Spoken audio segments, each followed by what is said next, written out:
তো বন্ধুরা প্রথমে আপনারা এই ভিডিওটি দেখুন, তারপরে ফানি কমেন্টগুলি পড়বো। আমাদের জাম গাছে প্রচুর পরিমাণে পেয়ারা ধরেছে, এবার তার আড়ালে লেবুগুলো লুকিয়ে আছে বলে দেখতে পাচ্ছেন না। একটু ভালো করে খেয়াল করে দেখবেন যে প্রচুর লিচু আছে গাছে। এই বছর আমের সিজন শেষে এই গাছগুলো আসলে ছেটে দেওয়া হয়, কারণে খেজুরের ফলন ভালো হয়।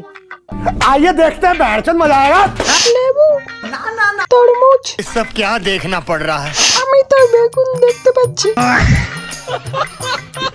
আমি তো নারকেল দেখছি, গাছ বহুরূপী গাছ, আম, জাম, পেয়ারা, খেজুর, দাদুর বিচি।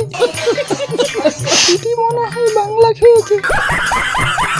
আপু, আপনি কি গাঁজা খেয়ে ভিডিও বানিয়েছেন? ভিডিও খেয়ে গাঁজা বানাবেন না, এ তো আজব নেশা।